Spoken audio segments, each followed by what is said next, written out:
And we're live. How's it going, everybody? It's your boy Wardy, and a very happy Tuesday night to you all. It's currently 8:06 p.m. Eastern at the time of being live here, as we're breaking down all the latest in Mets land, all the latest news and rumors this offseason, as today is underway with the GM meetings. David Stearns, Mets' new president of baseball operations, spoke to media today, interviewed with SNY as well. So we're going to be nitpicking everything that he said from the interview today, what I liked, if there's anything that I didn't like personally as a fan that had the chance to watch and really break down what Stearns said today. What are the latest moves in Mets land? What recent hires have happened? Because there were ones that took place over the past 24 hours, aside from the obvious, that being Carlos Mendoza. Steve Cohen throwing around $18 million for his vision on building around Citi Field that we have talked extensively about throughout the entire years I've had the privilege of working with the great people there, building what is going to be a tremendous project, a long-term project no less, around Citi Field, on top of so many more topics, and along with getting your comments, questions, and concerns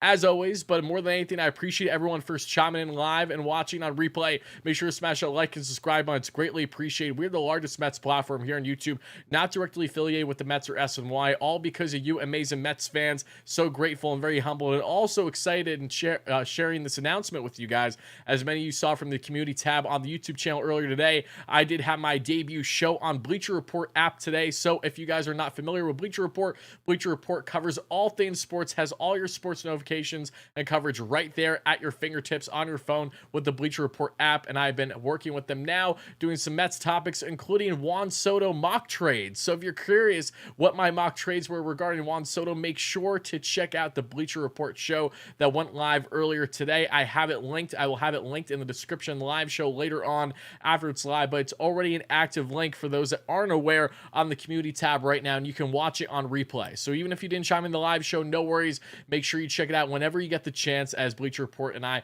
will be working together going forward from time to time. Very excited for that and very grateful and humbled for the opportunity. It just really amazes me how far I've been able to come since I've started this YouTube channel, and I don't go a day waking up without feeling unbelievably grateful to be in the position that I'm in. On top of very humbled and grateful to get into really what I just received in my P.O. box. So want to give a huge shout out to my man, Dave Kaplitz. Dave is a phenomenal, not only follower of mine, great friend of mine. We built an awesome relationship over the past number of years. And if you guys know Dave, who's active in the live chat right now, like the great member he is, along with Kish, Kevin, all you great members, appreciate you guys chiming in as we're about to get into all the latest in Mets land. But I want to share give my flowers to Dave here for always being so generous to me, always being such a great friend. Went out of his way, got me this Mets necklace. I have two Mets necklaces now. This one I like too, because it's a little bit on the smaller end. The other one I have is a little bit of a bigger logo. Dave, thank you so much for that. That is awesome.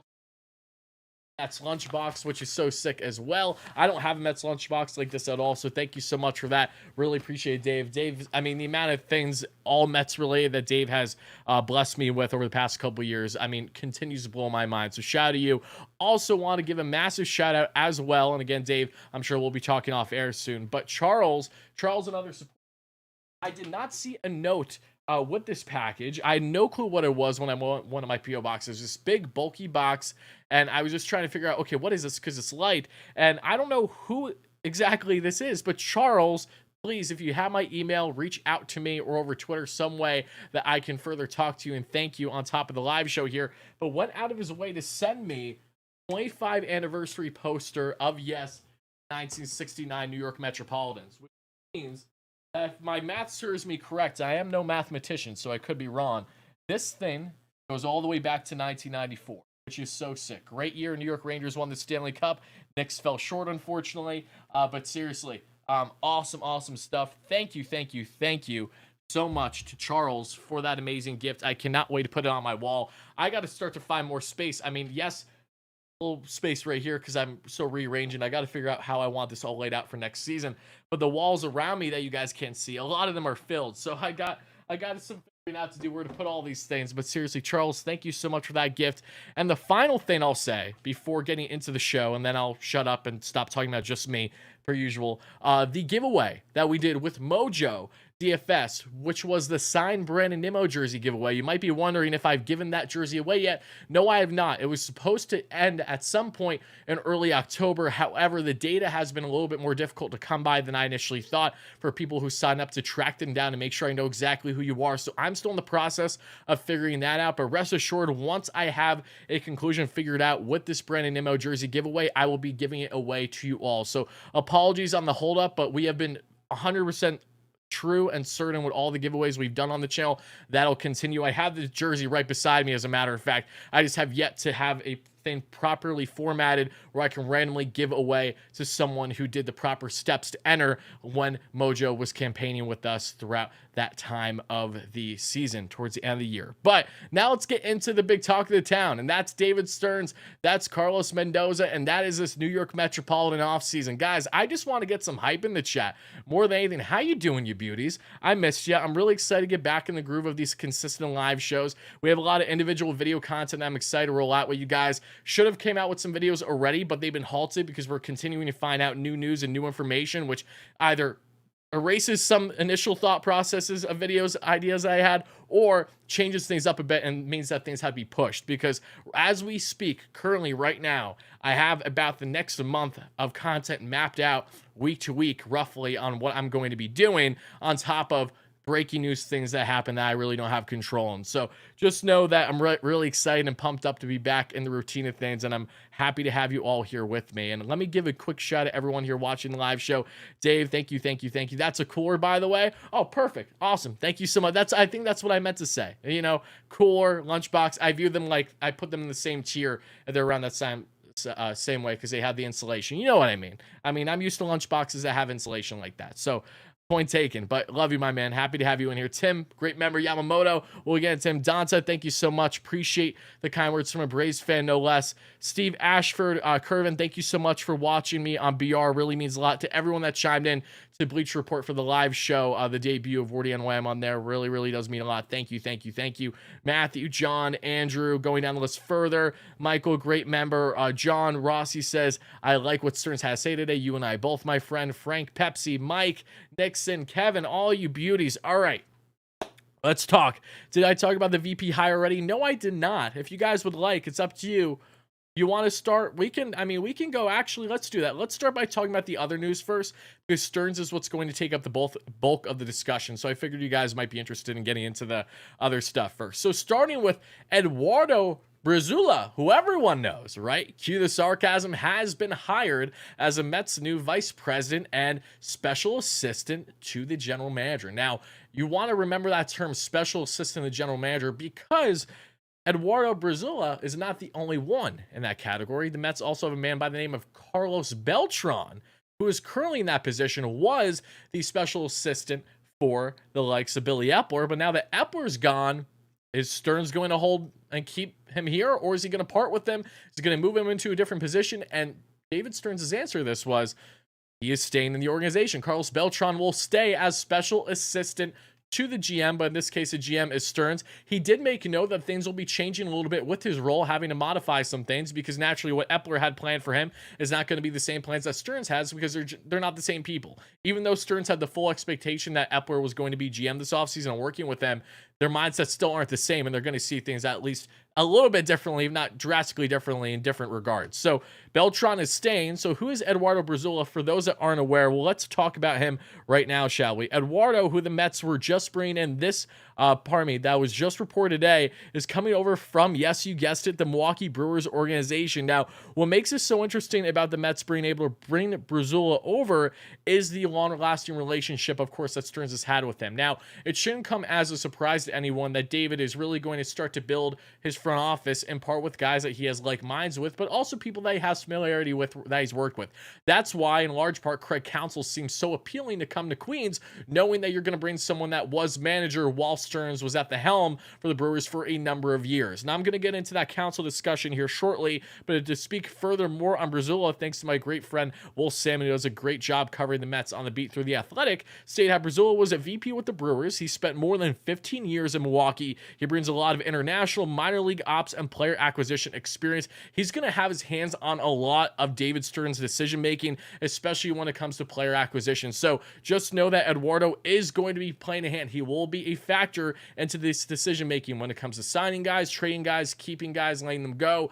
He will have his hands involved in plenty, is normally the case when guys are getting these type of VP roles. So happy to have you in here, Eduardo. Excited to see what you can do in the Mets organization. Of course, spending 15 years in Brewers organization means that he had plenty, connection and say in the decisions that they were making. And balling on a budget, you have to give a lot of credit where credit's due with what the Brewers have been able to do the past decade, knowing that they have an owner that is pretty stubborn on his willingness to spend. And oh my God, what a spectacle was his presser he had yesterday with Counsell going to the Cubs, and Counsell spoke to the public today too. My goodness.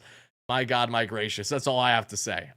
Speaking of Counsell briefly, though, that I'd like to share with you, when asked about Craig Counsell, Stearns said he's not going to lie, like he was shocked. He didn't really have any idea what was going to be the case on where Counsell was going to go. However, he was informed prior to it becoming public about the Cubs that, yes, Counsell spoke with Stearns and told him, hey, I appreciate everything going on here. I'm not going to accept this role. I'm going to Chicago. That caught David by surprise. And he said it himself, Craig is great at keeping things tight to his chest, but he kept this really tight because no one at all, aside from himself and the Cubs, had an idea of what was going on there. So Stearns did believe that Counsell did have an interest in coming here. However, he does also believe that Counsell did what is best for him and his family, and wholeheartedly stands by that and still has a strong relationship with him, thinks he's a great guy, wishes him the best, and hopes that they have a long-lasting relationship together because it is a positive one. So that is all the latest on Counsell. And for those that also aren't aware, no, Counsell did not give the Mets a final opportunity in matching the Cubs offer. He didn't even give them an opportunity to get even a mil close. And if that makes sense, I'm pretty sure the Mets didn't even get to 7. Initial belief was that they did. Maybe they got close, but Counsell didn't allow the Mets to really have a final say. The way that Jacob deGrom an offseason ago didn't allow the Mets to really give a final offer, even if the Mets weren't willing to go there, which is probably what was the case then, as is the case now. The Mets didn't have a great willingness to want to go to Joe Torre level per year for Counsell. However, they weren't even given the opportunity, so that tells you all you need to know. Counsell wanted the money, but also loved the idea of staying relatively home, was able to do that, backstabbed a lot of Brewers fans in the process. And I know I don't mean that to slight him, but I know that a lot of fans are really hurt by that situation, knowing that he's going to a rival club, staying in that division. It has to sting if you're a Brewers fan, and for understandable reasons. So those are all the latest on the Counsell front. Now let's get into, we talked about Carlos Beltran. Let's talk a little bit about Mr. Jeremy Hefner, because Jeremy Hefner too will be staying in the organization. Hefner, while he's dealt with now 3 different managers, this will be since arriving in Queens, he will be staying put. So for the people that think that Jeremy Hefner doesn't have an importance in the Mets organization, or that he isn't impactful as a pitching coach, farthest thing from the truth. It's actually impressive at this point that Jeremy Hefner has managed to land and last throughout not 1, not 2, but 3 different tenures now managers is what this is going to be with Carlos Mendoza. And I always have good things to say about him. Of course, we've seen some hiccups with pitching this past year, which has frustrated us all. But how much of that do you actually put on the shoulders of Hefner? How much control versus control does he not have? That's something that we can always debate and share speculative opinions on, but at the end of the day, we don't truly know.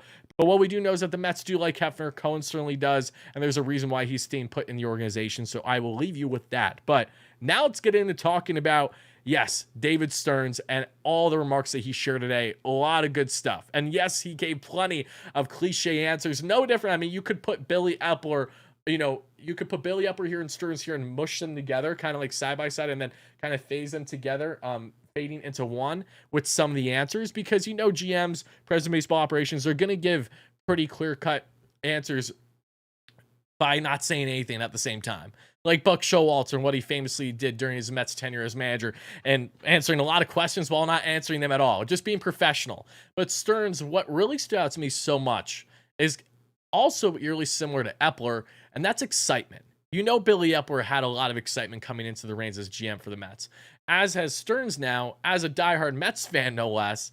And now just having the ability to have a long leash, unlike he's ever had before, as leading the helm in a front office for a club. Like, he is now the face of the Mets. It's Cohen and then Stearns. Stearns has say on every single little thing now going forward. As a diehard fan, I know he probably feels like a kid in a candy store. It's overwhelming. It's a lot. It's stressful. He's working nonstop. I'm sure he isn't getting too much sleep now. It won't be for a while, but it does not change the fact that Stearns has an excitement because he's someone that's going from a Brewers organization where you're limited in the money that you can spend. And yes, trade opportunities are still certainly there, but it's just not the same. And he knows that. And you could tell just the smirk, the smile he had on his face, that he looks like a guy that is ready to go to war this offseason to help improve the Mets the best he possibly can, not only for 2024, but we're looking at the long-term goal for a team to have continued success year after year after year. Not putting all your chips in one basket, which is exactly why no Mets fan should expect the Mets to go out and spend $1 billion this offseason. They're going to be spending money, but Stearns did really emphasize that yes, we're going to be spending money. That's not going to be an issue. He reiterated Cohen and what he's proven in recent years should make you believe that, yes, this is not going to be a problem. However, just because we have the money doesn't mean that we're going to allocate it all and every pretty, shiny toy out there, essentially. So no one should be shocked if the Mets do not land Shohei Ohtani, for example. They could have a valiant effort, but to suggest that the Mets are 100% locked to land him, farthest thing from the truth at this juncture. Same thing can be said about just landing hopes of Yamamoto and, say, a Jordan Montgomery. Like, those things are easier said than done, right? You're hoping that you can land at least one of them, as Stearns does have full intentions of adding to this rotation. That is the Mets' #1 priority this offseason. Expect them to add 2 to 3 starters at minimum, whether that comes from both the free agent and the trade market or one or the other. That is yet to be seen, but that is something that will be following along intensely, as the Mets have a lot of work that they need to do both in their rotation and their bullpen alike. If you're a pitcher, that's basically what the Mets are looking for.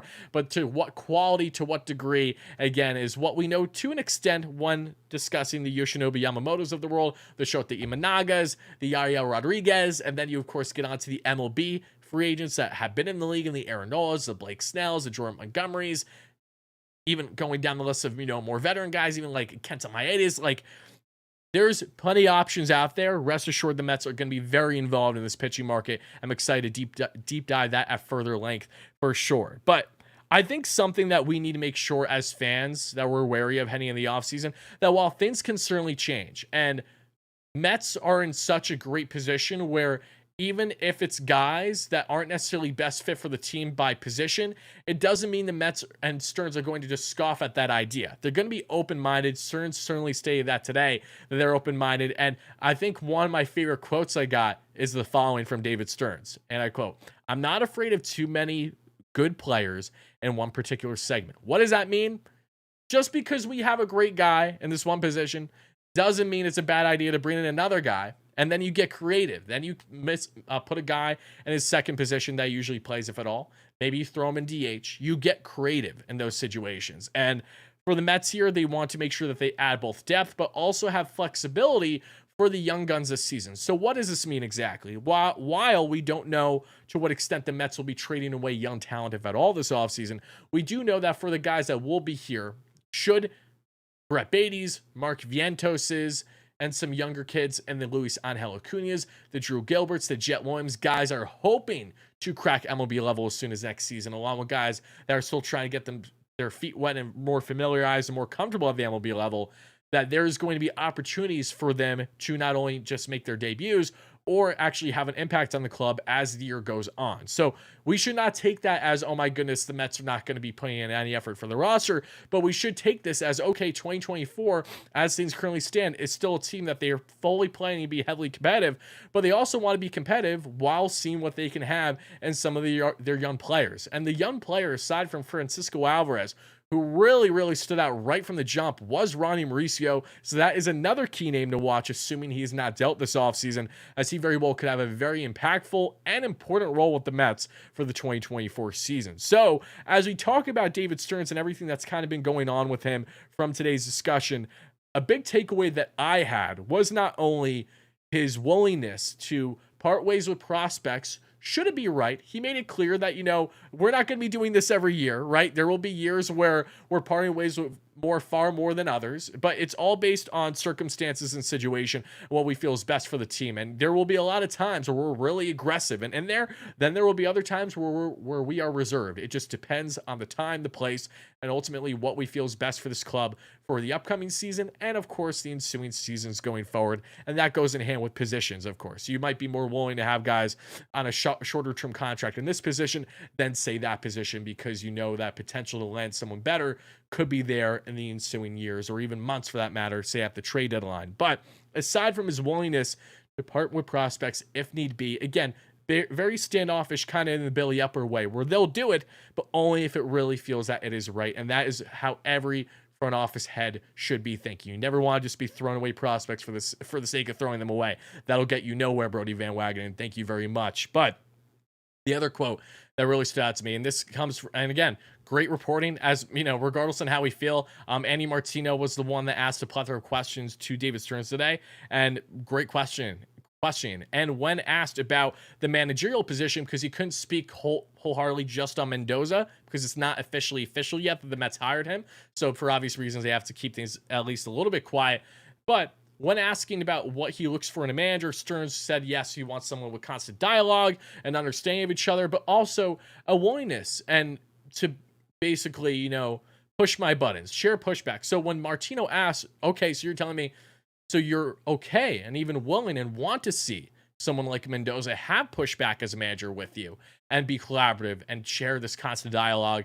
And Stearns, without hesitation, said, absolutely. That's actually what I'm looking forward to, is those type of situations, because it's always great to have baseball minds around, regardless on how smart David Stearns is. Something that he shared that also stood out with me was during this interview process, he was taken back by just the amount of fantastic baseball minds that are currently in the game that he had the pleasure of speaking with, coming from different organizations and different backgrounds. And among the selected few candidates, the 4 in-person interviews that he had, they were all beyond qualified. He said, and obviously he's going to say stuff like this, but he said they were all beyond qualified, and, you know, was very happy with the results. So having those varying opinions, even if they're not the same, is important. And reporting that we have seen over the past day regarding Carlos Mendoza is exciting, because from the Yankees organization themselves, it was stated that, you know, Mendoza, according to Aaron Boone, has no problem getting involved. He has no problem sharing input, even if his input is negative with front office when it comes to analytics or whatever it may be. Mendoza is not going to hold back. He will be a straight shooter. Of course, there is a yes man aspect to this that I think would be silly to think otherwise. Yes, David Stearns wanted to bring in a guy that I think is best for the role, but also a guy that I think is best for the role with what David Stearns wants. You know what I mean? Yes, you're going to see some pushback, but this is David Stearns' Mets now. And that's something that we cannot forget as fans. This is his job. Like, it's not just his job, this is his role, but this is something where I think the passion level is going to even hit higher highs than we saw with an Epler. Because again, this is your president of baseball operations. That's a higher level than just general manager. He's controlling literally everything, having his fingertips in absolutely everything. And to make matters even better, the guy grew up a diehard Mets fan from New York, understands the New York market, and specifically came here because it's the Mets and it's his diehard team. Him and Cohen, I'm damn excited for that pair and what that is going to bring to this Mets team. Hopefully, what is going to be a beautiful horizon. But let's keep in mind, once more, he controls everything now. So this is going to be a feeler situation, right? Where some managerial decisions, how much of that was Mendoza, how much of the buildup was, say, Stearns, either when it comes to just your lineups, for example, will there be potential butting of heads that we saw, like Vogelback with Buck and Epler? Vogie, I don't think there's going to be butting of heads, because as you'll see in the video real soon, I'm going to go on a limb and say he's not going to have the role that maybe some people expected with the Mets heading into the 2024 season. But I digress. This is going to be very interesting to see how Stearns tries to mold Mendoza into what he's ideally looking for, but also someone that has a backbone that is going to be able to get in there and get his hands dirty when need be, make the proper decisions. Nothing's going to be perfect. Rome wasn't built overnight, but this is an exciting new tenure in Mets land with a whole new regime again, pretty much. It's crazy since Cohen became owner. It feels like we went through multiple regimes, right? Because we lost Epler, but we lost Buck too in the same time. And there's valid reasoning for it in many ways. And of course, with Epler, it wasn't just valid reasoning, but it was beyond that. It was because of the active investigation. Epler would be GM right now if it wasn't for that, because it really caught everyone, including Stearns, by surprise, because they had to act on the fly once they found that news out. Completely changed direction on how Stearns was approaching his early tenure as Mets president of baseball operations. I did want to get to a couple of your comments. So we have roughly 500 viewers. Thank you all so much, everyone chiming in the live show as we're breaking down all the latest in Mets land regarding David Stearns and his little presser he had today. I don't even know if you want to call it a presser. It wasn't like he was at a podium. He's just standing. It's GM meetings. He's talking to the reporters. He's sharing his input. I gotta say, really different feel of, just as a baseball fan, seeing David Stearns speak today versus Brian Cashman. Brian Cashman, oh my goodness gracious. Like, he's confident in his guys, but I don't know, man. There's something going on in the Bronx right now. Feelings are getting hurt at the moment. That front office, they're looking insecure. They look like a team that really needs to prove it this offseason. And they very well can. It wouldn't shock me if they landed a Yamamoto or a Soto for that matter. But it would prove that they finally are committing to getting out of their funk and not being so reserved and actually showing aggression for a change and sticking to it, being the old Steinbrenner, if you will, which is something that I do not anticipate happening. But I just want to bring that up quickly because the difference between Cashman approaching media today, the questions asked and how he responded, and his confidence in front office, and even going to the point of swearing, which was, I know it's not a big deal, but it's kind of nuts seeing that from him versus Stearns just looking like a little kid in a candy shop. Like, dude, I'm pumped. Like, we got so much going on right now, and yes, we're not hiring a new GM because we got too much going on, and frankly, there's no need for me to bring in a new GM when that guy's going to be doing basically what I want him to do because I'm going to make the decisions. It's interesting. I'll leave it at that. It's interesting. I do want to make sure I didn't miss any potential donations going up in the chat. Don't believe I did. And again, happy to have you guys all in here. Already excited, shake my head. What they need to do is cut all dead weight. Try to get rid of Lindor. He's way overpaid. Jason, I don't know what you're smoking, but pass that shit over here because that's got to be some good.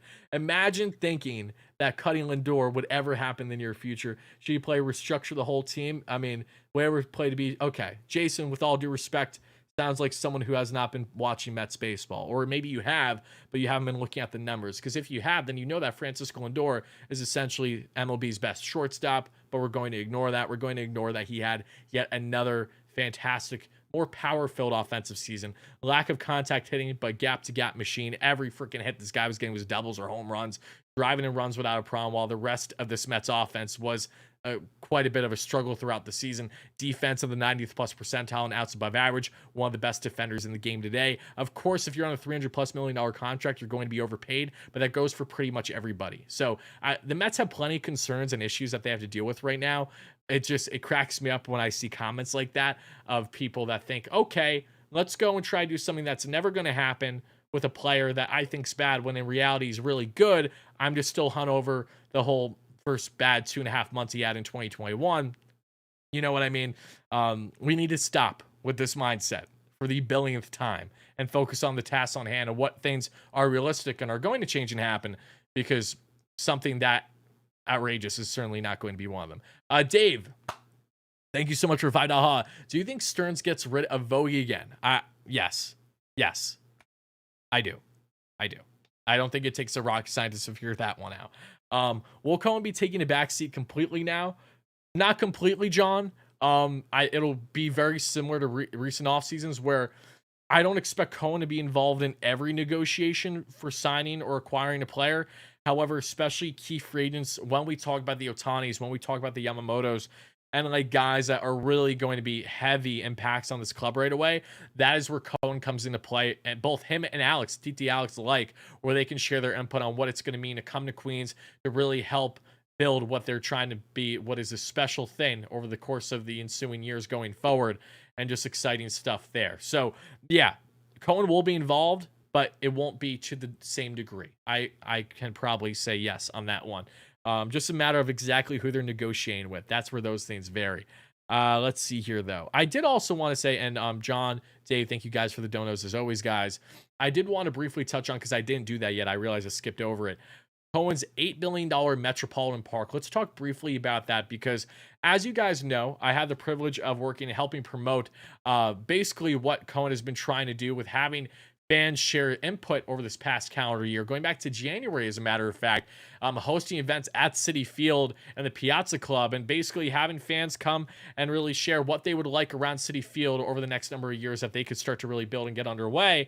And in doing so, we have the Metropolitan Park. This is the $8 billion vision that Steve Cohen has in store for your New York Metropolitans. That New York Metropolitans fans, I should say, give you the best fan experience possible around Citi Field. That's more than just 50 acres of nothing but asphalt and junkyards. So you're going to get an investment of $8 billion, nearly 15,000 good paying permanent and construction jobs.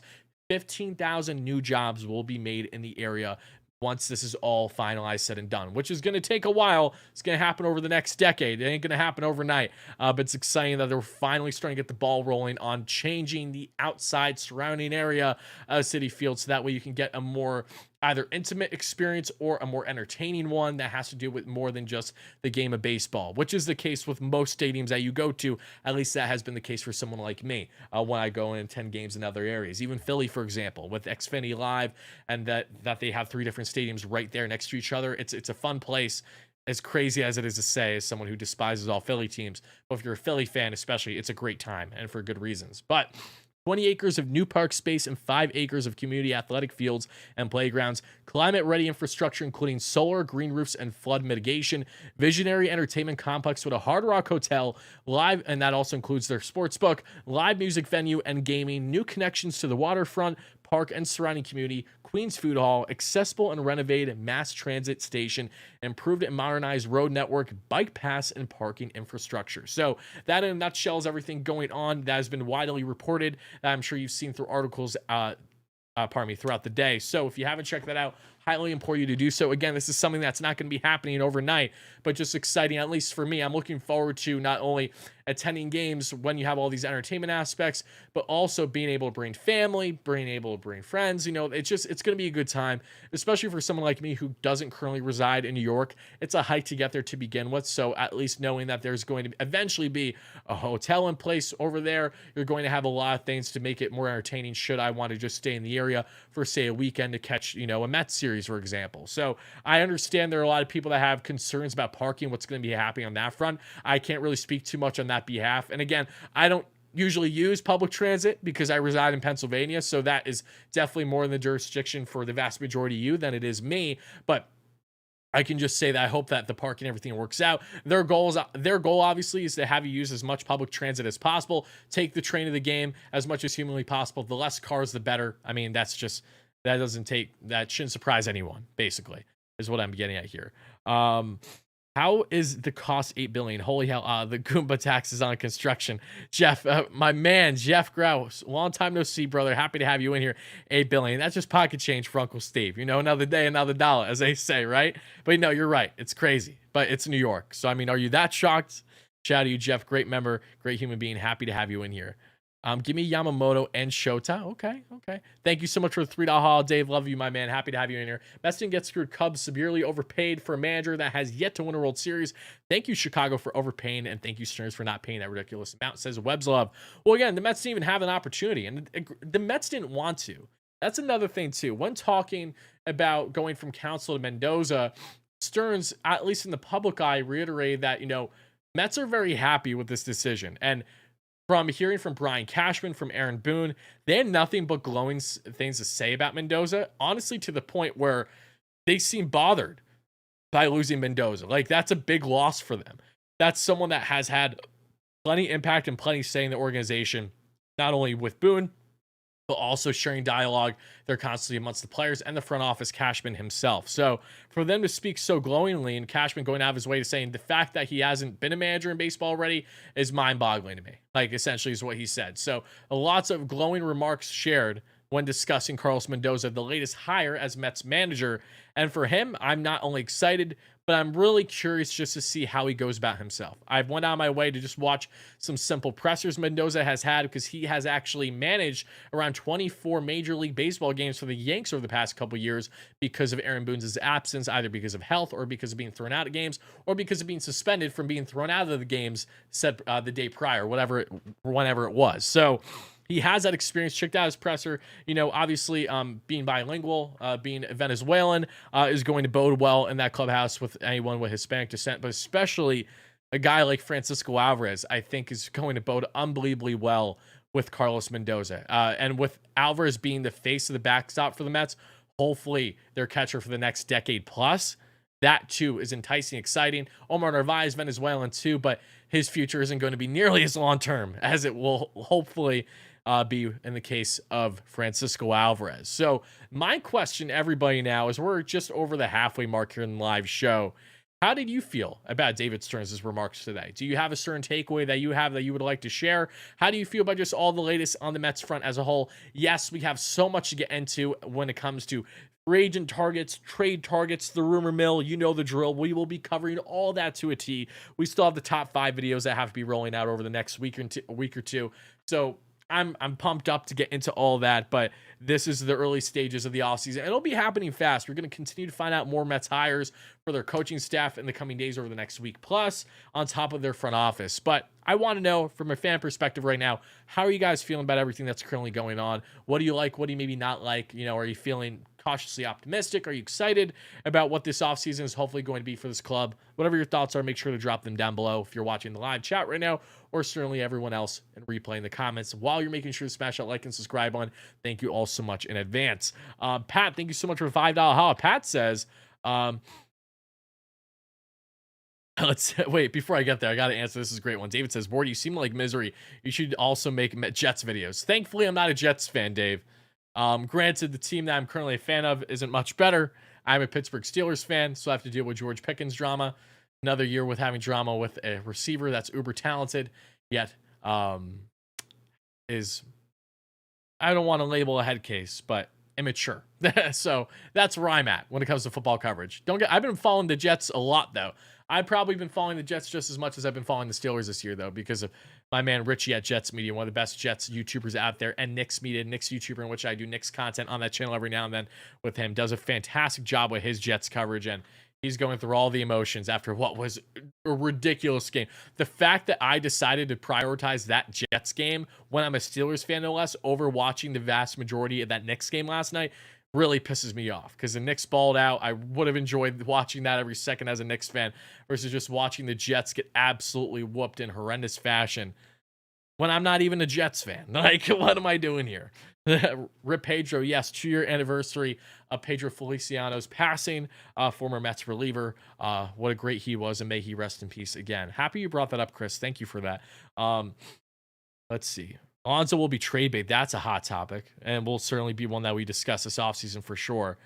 I do not expect Alonso to go anywhere trade-wise. I'll say that right now. Wardy, I've neglected my duties far too long, but here it goes. If the Braves suck, give me a hell yeah. Pat, happy to have you in here. Thank you so much for chiming in. Speaking of the Braves, the Angels are interviewing Ron Washington for the managerial opening tonight. Let's go, baby. Please. Come on, Halos. Artie Marino, I don't know what you got to do. You're probably going to scare off Ron before he even walks in the door. But hey, do what you can, Halos. Bring in Ron Washington. I know Buck wants a job. Buck, I'm sorry. I want Ron to get that job more. And it's only because I want Ron Washington out of Atlanta. The only reason. He is their Swiss Army knife. He is their little weapon that they have in their back pocket whenever they need him. Ron Washington is such a phenomenal baseball mind, and I do not want him with a rival anymore. So, Braves fans, I know you're upset about hearing that from me, but why wouldn't you be? Because I'm not trying to make you happy. Seriously, on a 1, a 2, a 3, everyone give me a hell yeah in the chat if Braves suck, even though they don't. But this is just a thing we do every year because we're Mets fans. Why the hell not? A 1, a 2, a 3. Hell yeah, that's what we like to see. Give me a hell yeah on them Braves sucking. It's stupid. Don't we hear in the Mets tree Alonso Cohen needs to sign him to a long-term deal? I agree, John. And Mets have had those discussions. So we'll see what happens now, because we went from Epler to Stearns.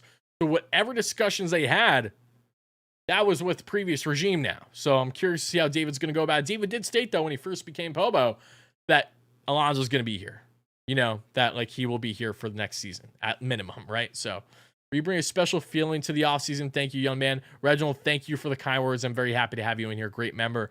I am very grateful for that, I will say. You know, there's something about the offseason content since day one on the channel that I just feel hits so differently here versus anywhere else that you'll go. You know, and there are so many different platforms and ways that you can consume your Mets content. I know that a good majority of you guys watch me and while watching other YouTubers, and that's perfectly fine, or listen and reading different writers. You want to get as much information as possible, but something that I tell you guys time and time again that I pride myself on is off-season coverage. It's the excitement, because we know as fans, you can get so juiced up and pumped up about acquisitions, signings, new moves, new hires, just as much, if not more, than getting excited for the regular season.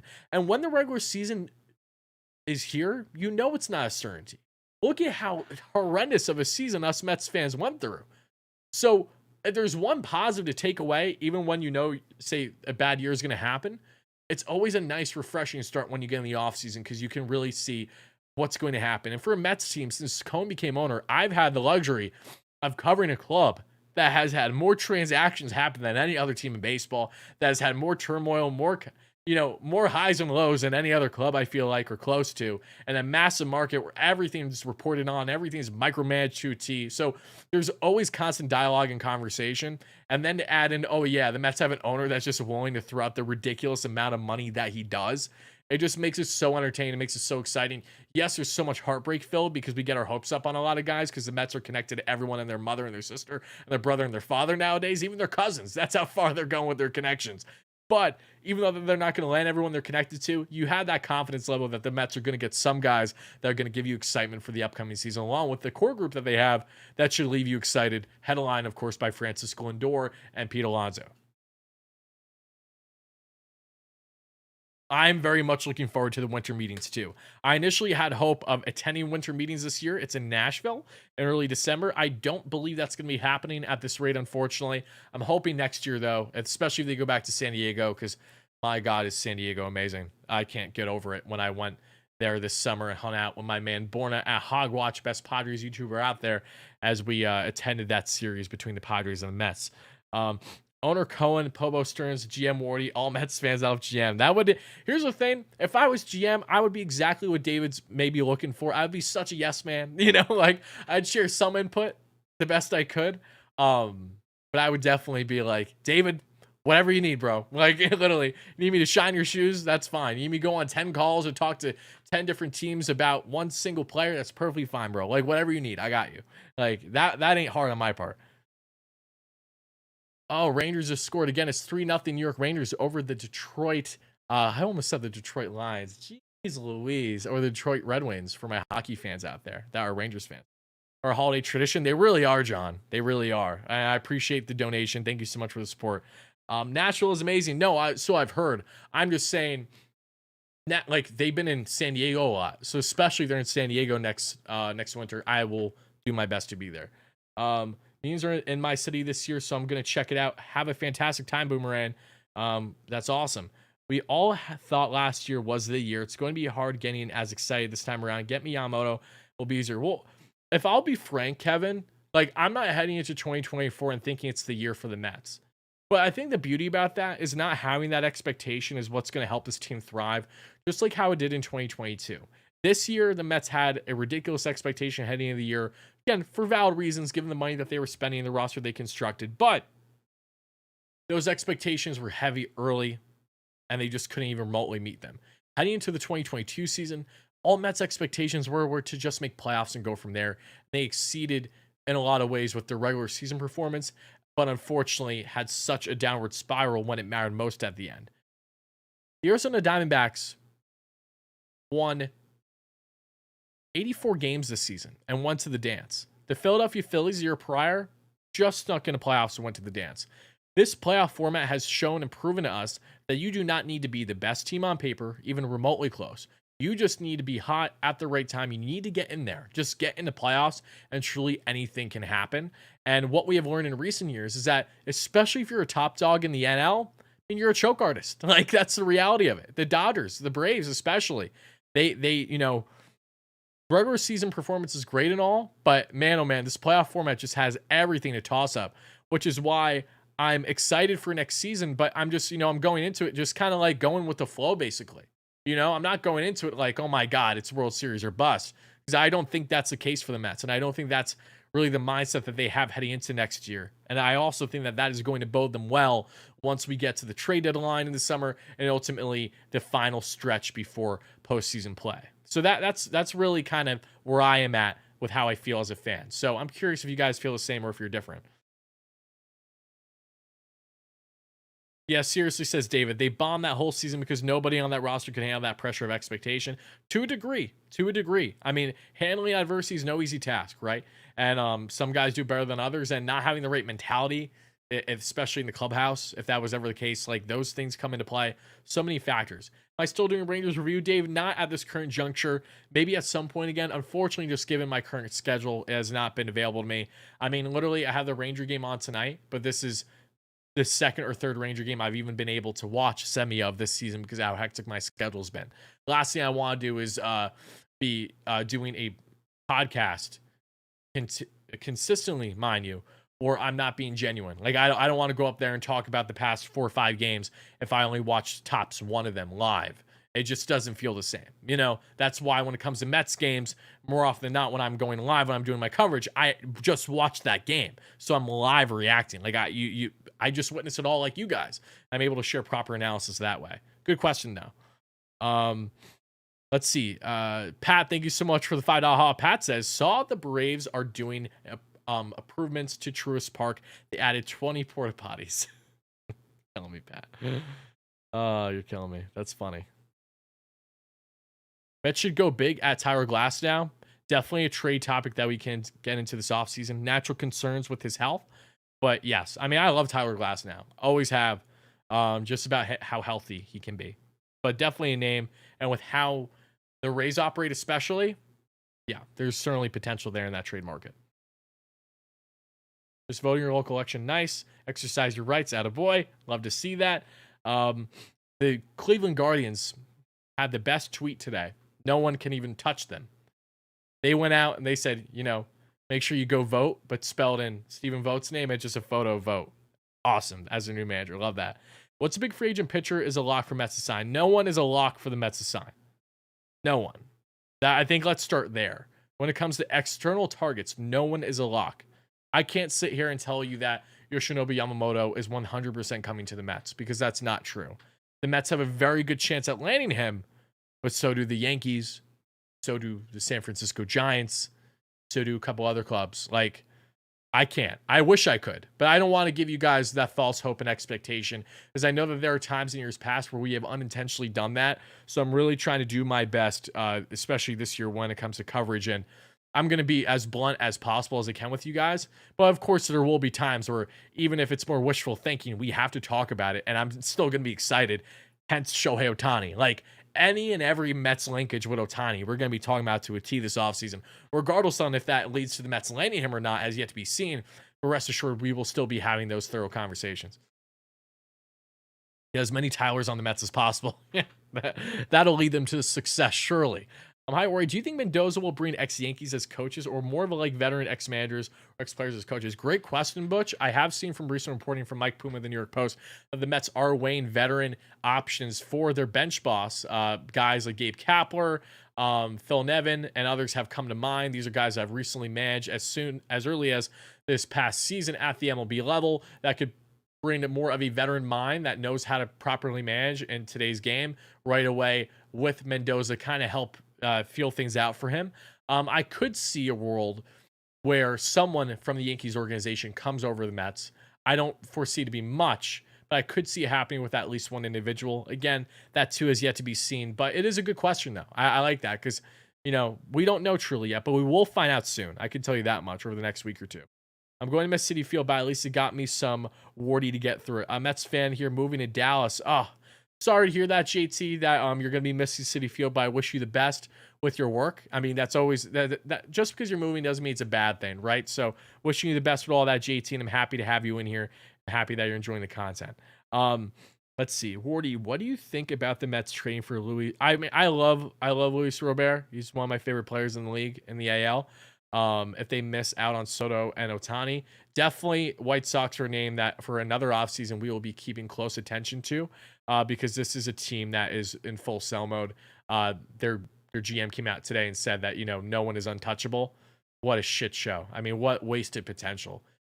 Actually, I'm sorry, guys. I need to go on a little Wardy rant. You guys might have missed that. It's been a minute since we've done a Wardy rant or two, but I gotta say something.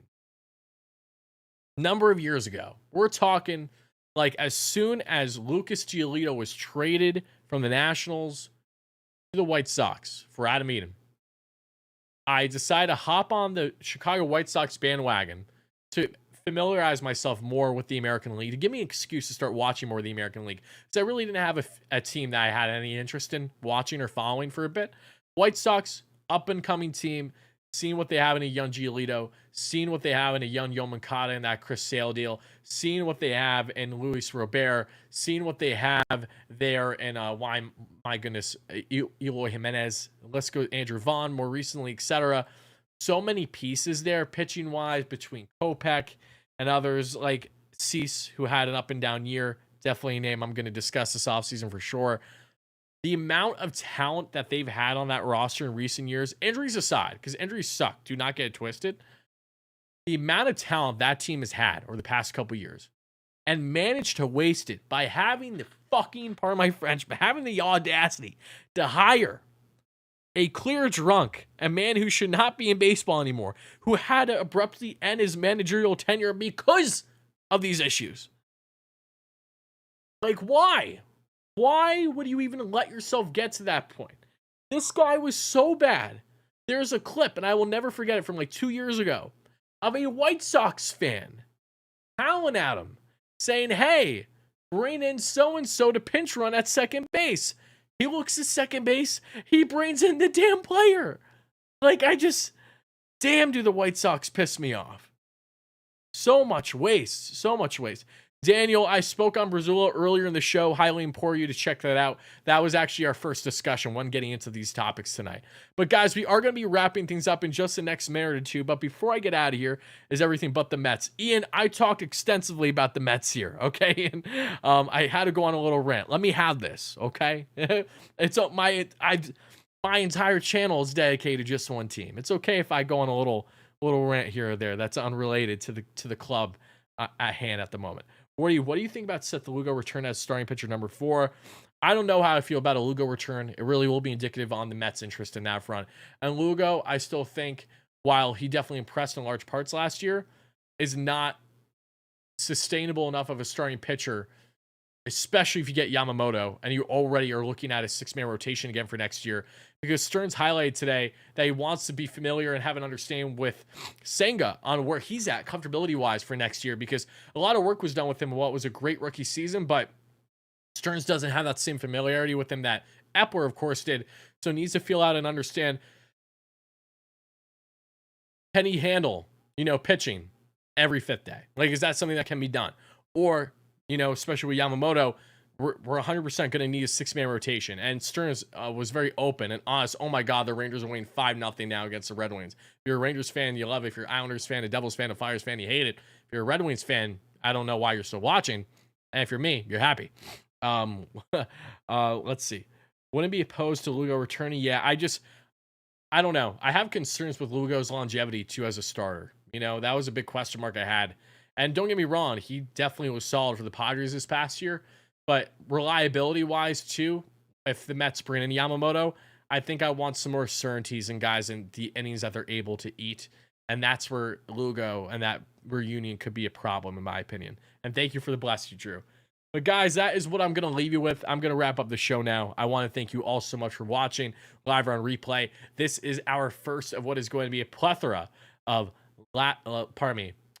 latest editions of News and Rumors live shows here on WardyNYM this offseason. We have a lot coming. Individual video content, breaking news live shows, videos, podcasts, special guests, just a lot. It's going to be a lot. That's all I got for you. But a lot of stuff's coming. My head's honestly spinning because I've been nonstop the past 2 days with stuff.